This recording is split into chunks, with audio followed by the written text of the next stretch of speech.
직업방송과 연합뉴스TV가 함께 만드는 취업 전문 뉴스, 투데이 고용플러스입니다. 문재인 대통령이 소방대원들과 간담회를 가지고 국민의 생명과 안전을 지키는 분야의 인력 부족 문제를 반드시 해결하겠다고 약속했습니다.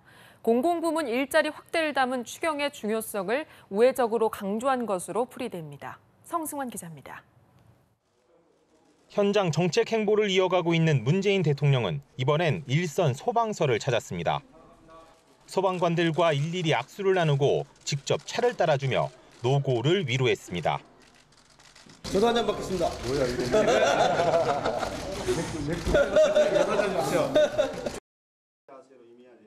문 대통령은 무릎을 꿇고 검게 타버린 소방 장구들을 직접 만져보고 또 살펴봤습니다. 온몸으로 불길을 막아 시민들의 목숨을 구한 소방대원들의 사투 흔적이었습니다.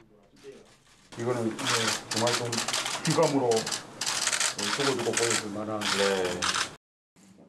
이어서 진행된 간담회. 소방관들은 문 대통령에게 인력 부족으로 아파도 참아야 하는 현장의 어려움을 털어놨습니다. 빈자리는 이제 직원분들 누군가는 느껴져야 됩니다. 소방관 같은 경우는 위험한 사람이 많다 보니까 대부분 이 병가를 쓰는 데 있어서 좀 주저하는 경우가 많습니다. 문 대통령은 공공부문 일자리 확대 공약대로 일자리 추경을 편성했다며 임기 내 충분한 인력 증원을 다시 한번 약속했습니다. 구조를 기다리는 그 국민들에게 우리 소방관들이야말로 바로 국가 그 자체라고 생각합니다.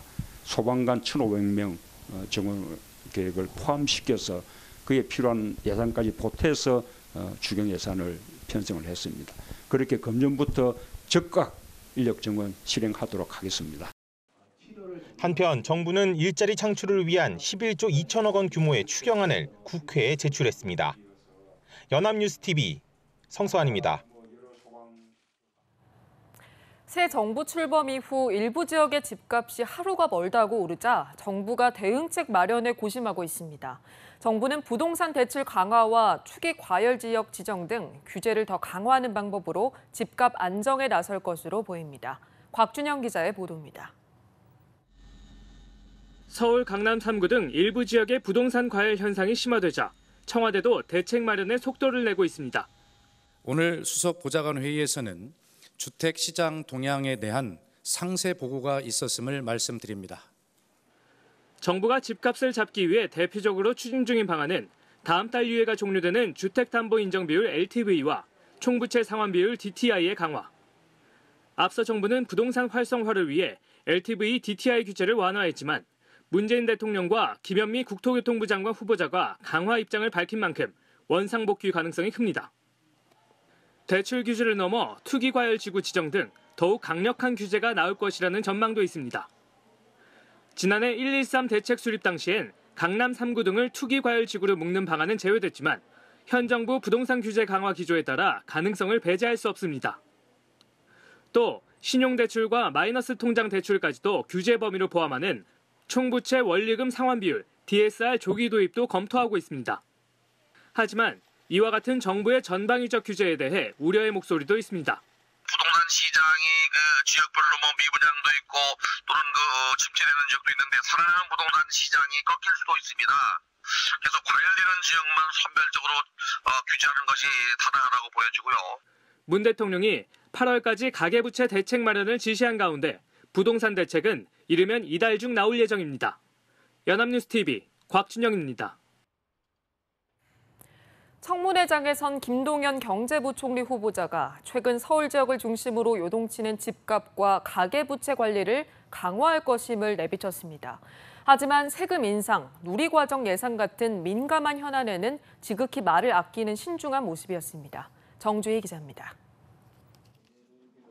김동연 부총리 겸 기획재정부 장관 후보자는 과열 조짐을 보이는 부동산 시장의 선제 관리와 함께 투기는 용납할 수 없다고 못 박았습니다. 또 다른 경제뇌관 가계부채 문제 역시 선제적 대응을 강조했습니다. 문재인 정부의 핵심 경제정책, 소득주도 성장엔 동의한다 했지만 경제관료 출신답게 기업활동 촉진 필요성도 함께 언급했습니다. 혁신성장입니다. 글로벌 시장에서 우리 기업의 경쟁력이 더욱 강화될 수 있도록 불리한 규제와 산업 지원 제도를 개편해 나가겠습니다. 하지만 세금 문제는 달랐습니다. 지금 종부세는 9회 만 이제 수정을 돼가지고 있기 때문에 지금 당장에 그걸 어떻게 할 생각은. 법인세 역시 세율 인상보다 비과세 감면 축소가 먼저란 입장이었습니다. 누리과정 예산 전액 국고 지원도 말을 아꼈습니다. 이명박 정부 당시 기재부 2차관이던 김 후보자가 재벌 손자까지 지원하는 것은 복지 과잉이라며 비판했던 문제로 논란이 됐던 부분입니다. 재정 여건과 또 국회에서 합의된 정신 등을 감안해서 좀 신중하게 검토하도록 하겠습니다. 다른 민감한 문제에도 김 후보자의 입장은 신중 그 자체였습니다. 최저임금 10,000원 공약엔 자영업자, 중소기업 문제와 균형 있게 보며 검토하겠다 했고 2년 후에 논란이 일고 있는 종교인과세는 내년 시행을 준비하되 종교인 측 얘기를 들어본 뒤 종합적으로 볼 예정이라고 답했습니다. 연합뉴스TV 정주입니다. 정부가 전통시장에서 살아있는 달걀 유통을 원천적으로 금지하는 방안을 추진합니다. 농림축산식품부는 전국 전통시장에서 닭과 오리 등 살아있는 가금류를 거래할 때는 반드시 도축을 한 후에 유통하도록 하는 내용을 포함한 가금산업 발전 대책을 이르면 이번 달 말까지 마련할 계획입니다.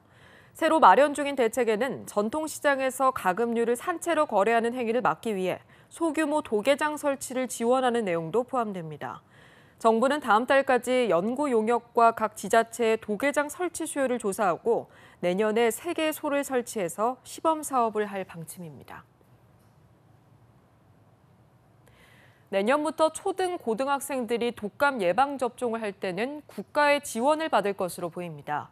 질병관리본부와 교육부는 초중 고교생 독감 예방접종 국가지원 사업 계획안을 최근 국정기획자문위원회에 업무 보고한 것으로 알려졌습니다.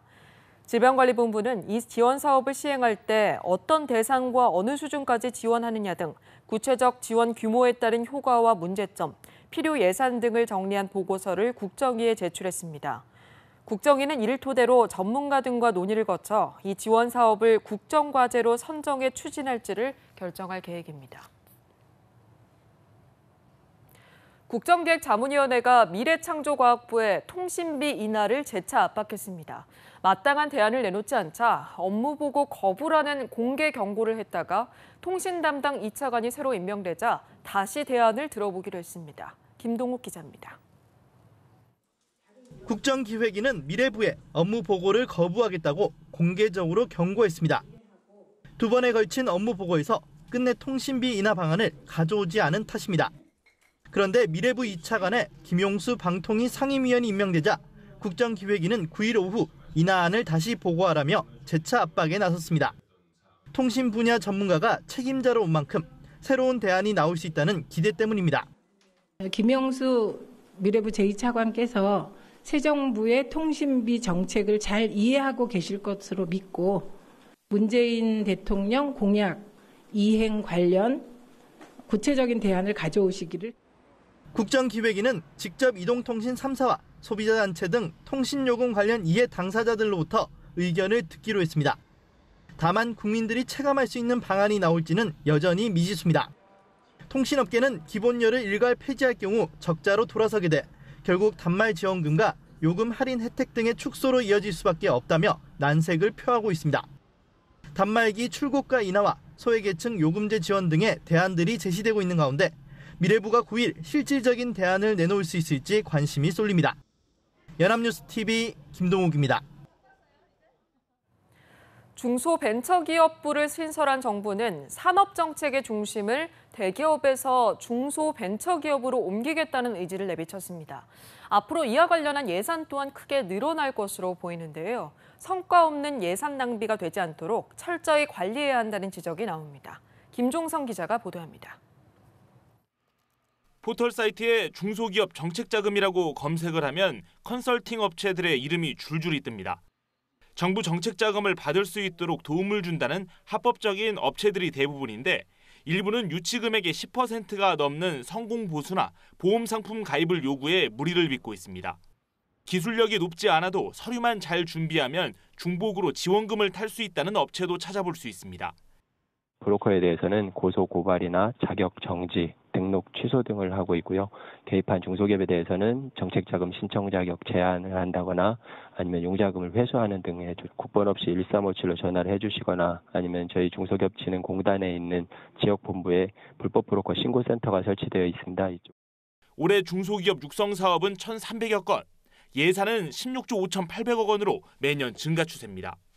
정부가 중기청을 중기벤처부로 격상하면서 지원 규모도 커질 것으로 예상되는 만큼 정책자금 운용 방식 또한 개선해야 한다는 주장이 나옵니다.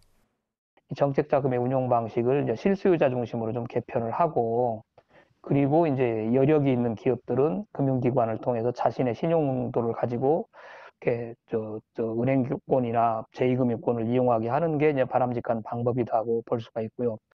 정책자금이 특정 분야에 중복 지원되지는 않는지, 소외되는 분야는 없는지 정부가 더 꼼꼼하게 챙겨야 한다는 지적입니다. 연합뉴스TV 김종성입니다. 광산 노동자에게 따로 연장 수당이나 야간 수당을 지급하지 않고 하루 급여에 모든 것이 포함된다고 계산한 포괄임금제를 적용한 것은 잘못됐다는 판결이 나왔습니다.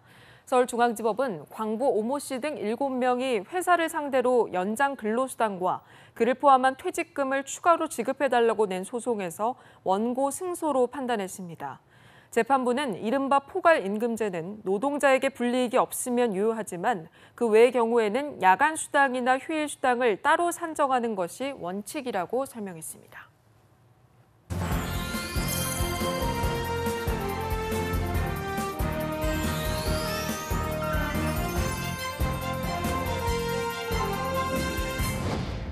사회적으로 핫한 이슈를 키워드로 알아보는 핫키워드 시간입니다. 구본아 캐스터 나와 있습니다. 안녕하세요. 안녕하세요. 핫키워드 시간입니다. 얼마 전 노룩패스 사건이 논란이 됐었죠. 공항에서 눈도 마주치지 않고 여행 가방을 넘겨주는 모습이었는데요. 바로 이 영상입니다. 네, 맞아요. 이게 해외 언론까지 보도가 될 정도로 이슈가 됐었죠. 네, 맞습니다. 많은 패러디까지 나왔을 정도로 화제가 되었는데요. 이 같은 과도한 의전, 과연 실제로도 얼마나 존재하고 있는지 확인해 봤습니다. 네, 우리나라를 의전공화국이라고도 하잖아요. 참 업무와 관계없는 것까지 신경을 써야 하고요. 네, 그렇죠. 그래서 한 신문사에서 최근 SNS를 통해 나는 이런 의전까지 해봤다는 사연을 모집했는데요. 군대 시절의 사소한 에피소드부터 이 상상을 초월하는 과도한 의전까지 내용도 참 다양했습니다. 네, 상상을 초월한다니 어떤 내용이 있었을까요? 참 궁금해집니다. 네, 먼저 한 대기업의 파리법인에서 일했던 전직 주재원의 사연을 소개하겠습니다. 한국 대기업은 과도한 의전 문화로 참 유명한데요. 그래서 본사에서 회장이나 부사장의 프랑스 출장이 결정되면 그때부터 전 직원이 비상에 걸리곤 했다고 합니다. 네, 비상이 걸린다. 회의실에 특정 음료수나 간식을 반드시 준비해야 한다거나 이동할 때 편안하게 해드려야 한다. 그런 수칙이 있는 건가요? 그 정도에서 의전이 끝났다면 그나마 다행이었을 텐데요.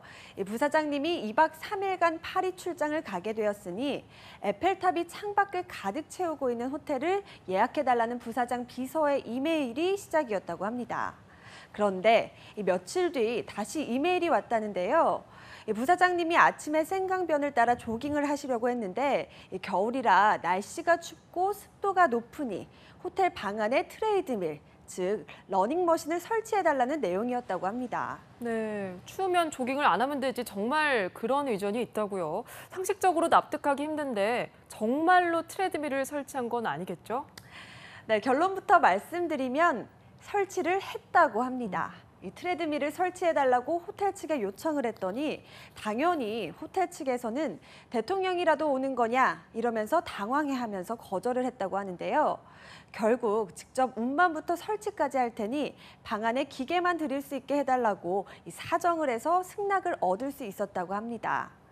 에펠탑을 바라보면서 1시간 동안 러닝머신 위를 달리고 싶다는 이 윗분의 소원 성취를 위해서 한국 직원 10명이 달라붙어서 회사 피트니스 센터에 있는 트레드밀을 분리를 해와서 이 호텔 방 안에서 다시 기계를 조립하는 웃지 못할 해프닝이 벌어졌다고 합니다. 호텔 직원들마저 황당해하는 시선을 감당해야 함은 물론이었고요. 네, 부사장이 온다는 이유로 소중한 인력들이 러닝머신을 설치하고 있는 모습 참 얼마나 황당했을까요? 해외에서까지 그런 모습을 보여야 한다는 사실이 저까지 참 부끄러워지네요. 네, 맞습니다. 하지만 의전에 관한 에피소드는 이뿐만이 아닙니다. 이 상명 하복 문화로 유명한 군대에서 특히 과도한 의전에 관한 경험담이 쏟아져 나왔다고 하는데요. 군대에 아주 높은 그분이 오시는데 도로가 노후돼서 미관상 예뻐 보이지가 않는다는 이유로 아스팔트에 구두약을 칠했다는 경험담도 있었고요. 또 이 호국 훈련을 하는데 연대장이 오신다고 이 언덕에 군인들을 하트 모양으로 세워놨던 이상한 보병대장의 이야기를 보내온 독자도 있었다고 합니다. 네, 군대는 대한민국 직장 문화의 축소판이라고 하잖아요. 군대에서 그럴 정도면 직장 문화도 만만치 않겠습니다. 네, 이 업무 시간에 개인적인 일까지 시키는 직장 상사의 고충을 털어놓은 독자도 있었습니다. 한창 일을 하고 있었는데 갑자기 호출을 하셨다는 상무님. 야, 누구누구야, 할 거 없지? 바람 좀 쐬고 올래? 이런 말에 알고 보니까 고3 수험생의 딸을 위해서 대학별로 돌면서 입시 팸플릿을 받아와 달라는 부탁을 했다는 겁니다. 네, 아니 그런데 그건 엄연히 업무 외적인 일 아닌가요? 아무리 부하 직원이라고 해도 어떻게 그런 일을 시킬 수가 있는 거죠? 이 사연을 보낸 독자 역시 그렇게 생각을 해서 다른 기업으로 직장을 옮겼다고 하는데요. 그런데 문제는 어딜 가나 의전이 존재했다는 겁니다. 이 등산을 좋아하시는 팀장님이 등산복과 등산화를 사고 싶다는 말 한마디에 전 직원이 달라붙었다고 합니다. 이 대리가 상품 조사에 들어가서 마땅한 상품을 팀장에게 보고하면 팀장이 허가를 내리는 즉시 제일 말단 사원이 직접 매장에 가서 사와야 했다는 건데요. 이 팀장님을 기분 좋게 해드릴 수 있도록 이 덤을 달라고 매장 사장님께 사정사정을 하는 건 기본이었다고 합니다. 네, 참 이런 사연을 들으면 우리나라는 여전히 권위, 위계 문화에서 벗어나지 못하는 분위기인 것 같습니다. 이렇게 과도한 의전으로 인해서 가장 큰 피해를 보는 건 해당 조직의 구성원들이잖아요. 소중한 업무 시간에 윗분들의 의전까지 신경을 써야 하니까 일의 효율성이 떨어지는 건 물론이고요. 네, 맞아요. 현재 우리나라의 의전 문화가 어디까지 왔는지 이 한 그림으로도 설명할 수가 있습니다. 강설이 아나운서는 이 그림의 번호가 뭘 의미하는지 아시나요? 글쎄요, 뭐 인원수는 아닌 것 같고 도대체 뭔가요? 네, 바로 식당에서 음식을 제공하는 순서를 이야기를 합니다. 1번이 상석, 2번이 그 다음 상석, 그리고 양옆으로 각각 직급에 따라 상사들에게 물이나 수건 등의 이 사소한 의전을 해야 하는 걸 뜻하는 거죠. 이 같은 사소한 상황에서도 의전을 제대로 하지 않으면 뒤탈이 날 수도 있으니 알아서 잘 의전을 해야 하는 이 대한민국의 우픈 현실인 겁니다. 네, 그렇군요. 최근에 문재인 대통령이 직접 커피를 따라 마시는 장면 화제가 되셨죠. 어떻게 보면 당연할 수도 있는데 화제가 됐다는 건 그만큼 우리 사회의 의전 문화가 뿌리 내렸기 때문일 겁니다. 잠깐의 편안함과 자존심을 위해서 업무에 엄청난 지장마저 초래하는 이 과도한 의전 문화. 이제는 정말 사라져야 할 악습인 것 같습니다. 지금까지 하키워드 구본아 캐스터와 함께했습니다. 고맙습니다. 고맙습니다.